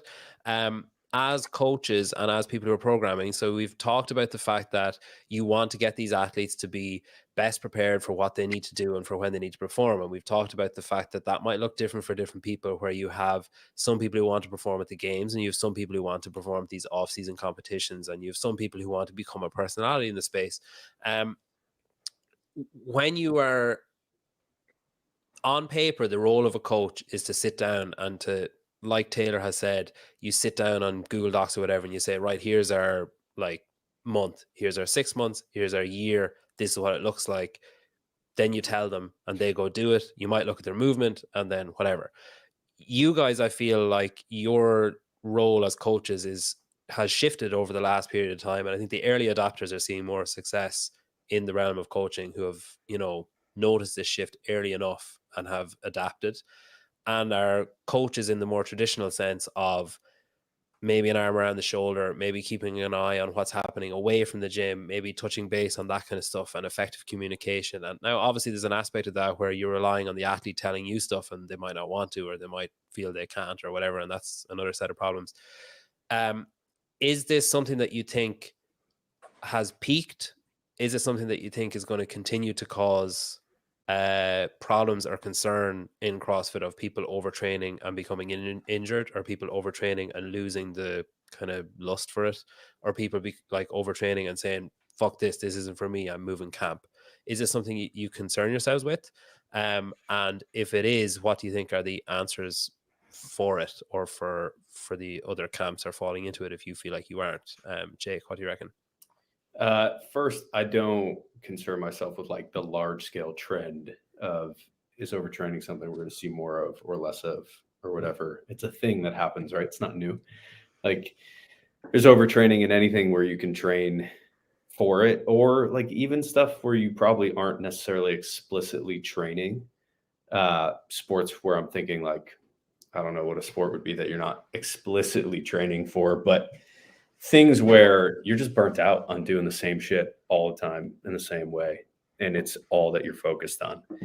I think that's not new, and that's something that we see a lot. I actually think that the more folks that are at a high level that maybe share about it, and I'm not always a proponent of share everything you possibly can on social media, but it being an open discussion, even like this, makes less people leave. Like, I remember the first time I got burnt out in training, and I was like, well, fuck, maybe I should just not do this anymore ever again at all. So, well, that's not necessarily the answer, right? Like, you can become unburnt out and refreshed and excited again about the same thing that you got burnt out on. You just can't always do it the same way. One, and then two, this is something Steve brought to us, and he put language to speak about it, but we talk a lot about lifestyle gears, and there being 1 through 5, and going through the year, you're in different gears, right? So off season, Matt's the best example of this. He would be like, oh, I'm going to the lake and I'm eating whatever I want, and that's pretty much chips and ho-hos. I'm doing nothing, and I'm not thinking about training at all. That's lifestyle gear 1. 2 is just kind of a step away from that, where you're like being a pretty normal person. You may be training a little bit. You're not really tracking or watching what you eat. You're socializing all the time. You're like not really putting training first, but you're still doing it. Then you have 3, which is where you're placing a bit of precedent on it, where you have a routine for your day. You have a time you go to bed. You have a time you wake up. You have the time you train. You're maybe paying attention to your food. Then you have 4, which is like pretty much everything is geared around training, but you're still socializing, and you're still maybe like going out to dinner once or twice or a couple times a week. And then you have 5, where you're in the cave. You do nothing that does not facilitate training. You do nothing that takes away from the goal. Every decision is a yes, no. Does this help my goal? Does it not help my goal? And that 5 is what people often see from elite athletes, right? When they talk in interviews, when we get to see their lives on social, when we see them at competitions, we see them in a 5. And so people who are maybe aspiring to do that, or even other athletes, are like, well, that person's always on. They're always in a 5. And some people are, and they burn out, right? And some people are just anomalies and they don't burn out being in a 5. But across a long enough timeline, they will, right? You extrapolate that timeline out long enough, the person who can withstand it is still going to at some point have to break. And so we have placed a larger precedent on actively talking about those lifestyle gears and when to be in what and how long you can be in each. And it's different for everybody. Like somebody like Kat, for example, she could be in a 5 for exponentially longer than another person. Like she's comfortable there. She likes it, right? That's kind of where she lives. Where you have somebody else who might not. Like Jason's a good example. He spent the summer in Vermont. And now he's home with his friends and his family and his church and the people that he spends the most time around and feels comfortable. And he's super energized, loves training. It's just like gets a lot from that. Not everybody does, but he does. So it looks different for all the individuals. And it's something that we certainly pay attention to, but we don't pay attention to it any more now than we ever did, at least for us. With injury, with overtraining and injury and stuff, would you only concern yourself if like 2 or 3 of your athletes had the same injury, basically? For sure. Yeah. Something like a specific injury that happened to 2 or 3 of the athletes, I would probably look at our training and be like, was there a workout that maybe pushed them over the edge? Like, did we do some kind of crazy ruck that just blew up their backs? And then we did a heavy deadlift on Tuesday. I wouldn't necessarily reinvent the entire ethos of our training. Yeah. But to the token of things looking different, some things too can be like, there are athletes, and Matt and I have spoken about this. There are athletes that can train at a ton of volume with a ton of intensity pretty consistently. And then there are athletes who have to train at a lower volume and they get more results from a lower volume of training with less intensity, being more intentional. But if you put those 2 athletes in the same room, right, and make them train together every single day, this one who does really well with volume will probably survive it, maybe not be their best. This one is going to fall off, the person who can't survive that volume. And so you have to be aware of that. Yeah, this is funny because even when we were in Charlotte, Kiefer asked Taylor, can many people sustain? Because Taylor was doing did a piece, wrote the score up, started the next piece, wrote the score up or time, whatever, started the next piece. Like there was no fucking around in between, which I probably would have gone home, napped, come back. But like Kiefer was like, is there many people? And he was like, well, Jason can. And that's probably about it. And I guess Taylor does it out of necessity of I need to get this done. This is the way that I need to do it. Whereas like you're saying, there are other people who might spread that over a 8-hour period rather than doing it all in 90 minutes or whatever. Matt, what do you think about that? Like that kind of overtraining aspect or the kind of burnout threat? Yeah, I think for our athletes that train here in person, and even our remote athletes that are high level, we've built a culture where if we don't mess around, if someone says, "Hey, this doesn't feel right," things are getting changed immediately at the spot. If they come in and are like, "I'm just not capable of hitting these paces," things are getting changed immediately. And then there's that quick convo where it's like, "Hey, let me know how you feel tomorrow. Let's talk about this again the next day and see where we're at." As far as our the programming for the masses, we try to use the language of, it's okay if you don't work out one day. Like, it's not the end of the world, right? It will actually do you more good than forcing yourself to, push through exhaustion, push through that achy shoulder, push through the knee.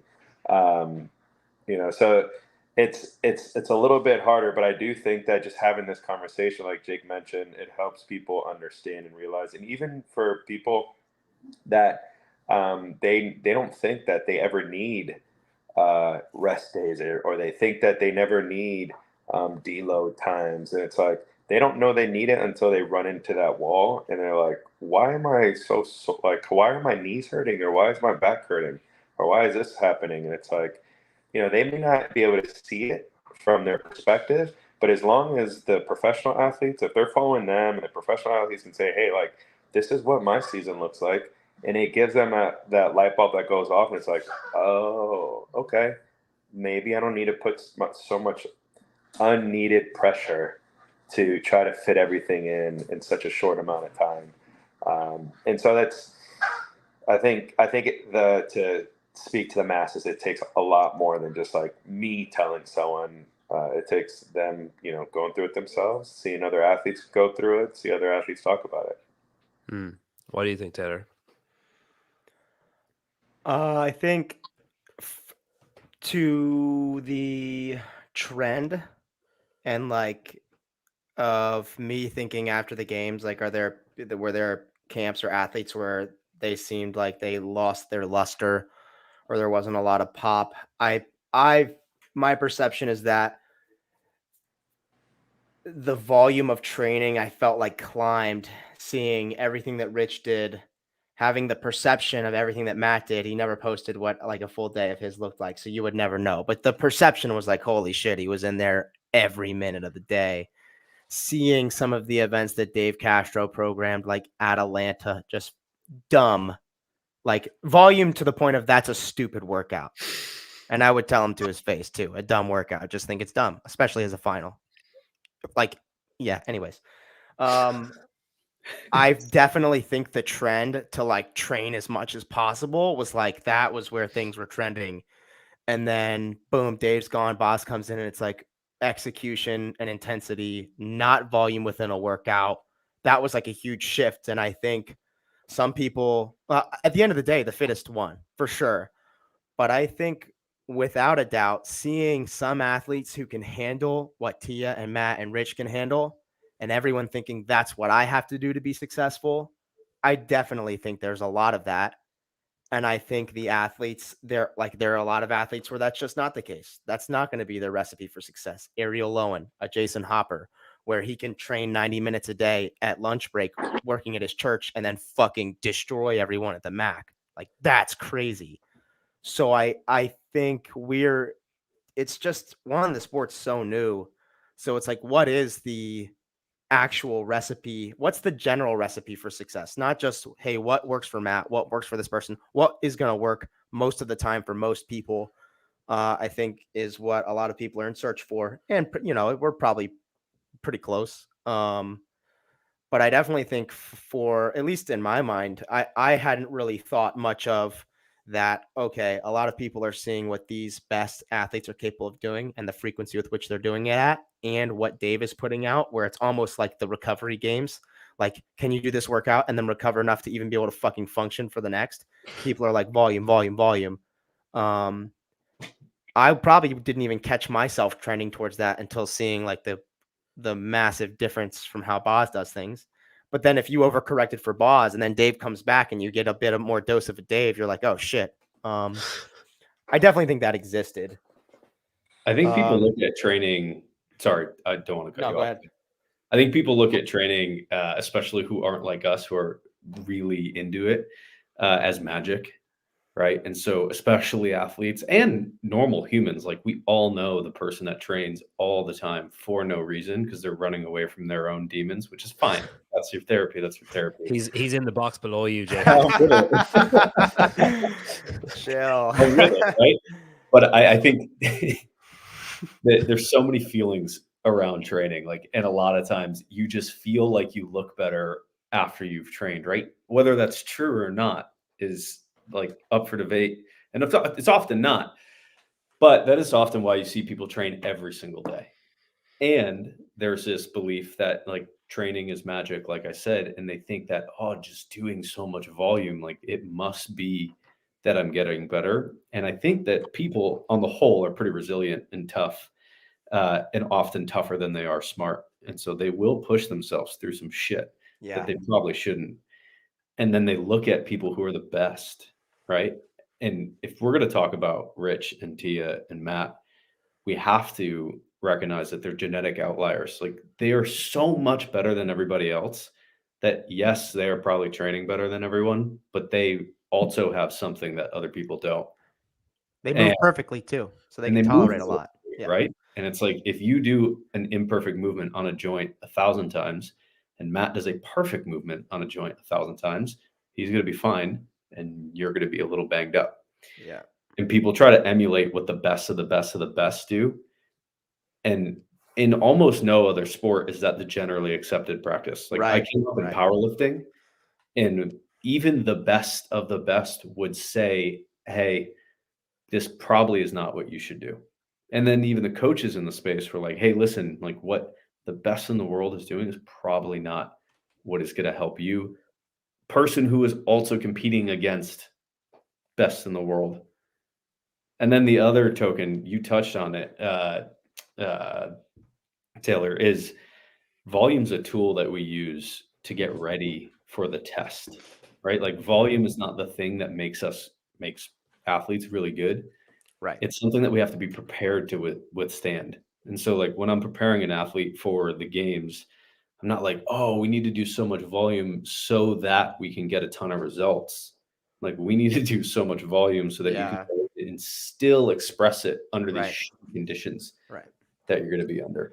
Like a good parallel is Special Forces, Navy SEALs. Like their training is trash, right? Like it doesn't make them Rhabdo really good at it, right? Yeah, it just fucks them up so royally that when it comes down to being pretty fucked up, they're okay with being pretty fucked up because they're so messed up over here in training. And that's a very specific effect, right? It's not results in the way of like bigger squats or more performance. It allows them to go perform when it matters. And volume's kind of the same for us. I'll get off. Yeah, intense. I think intensity's got to come first. And if you can repeat intensity, okay, then sprinkle in the volume. But if, especially for someone who's just dipping the toe in, if you're just running at 60% all the time, then when you have to run at 100%, you're probably better off running at 100% a little bit less often. Agreed. I'll finish with this. Rambler asks, do you have a concealed carry? Because he seems like, be safe. Can he visit Vermont? Are the leaves changing? So, Rambler, I'll text you Jake's address directly after this, his zip code to his home and his home phone number after this. Well, I don't have a home phone. I have a cell phone, but I can't keep anybody in or out of the state. The leaves are different. You have a solid argument for keeping him out of the state. I'm not being funny. He asked earlier on, someone Caved Astro saying he's joined SMTP presumably because of me and nothing else. He did. I saw his name as Caved Astro. I was going to say check who's joined in the last 2 days, and that'll be him. But Rambler said, where are you seeing these messages? And then someone said, just join an SMTP and see it. I was like, no. I was like, I can't handle that on the message board. I'll boot him if he does. Constant. Listen, guys, thanks very much. I really appreciate you taking a huge chunk out of your day. I really appreciate it. It was great. I think there's plenty there to talk about or to think about with regards to the landscape of the sport and programming in it and coaching in it, as well as I'm hopeful with these kind of episodes or these kind of chats that to be aspiring coaches or people who are, maybe thinking about moving their coaching platform online that can take some stuff from this, to help improve their own offerings. If anybody here is a coach and wants to avail of some of the things that Matt, Jake, and Taylor have talked about, the white labeling, the benchmarking, the videos, the extensive note potential, you can go to get.fitr.training, and they have a free trial on there for 14 days, 7 days. I probably shouldn't have sworn in the middle of that link. 7 days or 14 days, and you can try it out for yourself and see what it's like. And then they have multiple different options, so you can join without the white labeling, with the white labeling, without the Zapier, with the Zapier, whatever you want, to make it better for yourself. Man, is it worth $50? No, it's not worth $50. But listen, thanks. Really appreciate you taking the time out of your day. It's been great to catch up, and we'll continue to do it individually at some point again over the course of this year, I hope, as well. Absolutely. Thanks, Peter. I'm gonna go train my demons away now. Same. Oh yeah. I'm gonna go to bed. It's nearly 10 p.m. It is 10 p.m. Thanks, guys.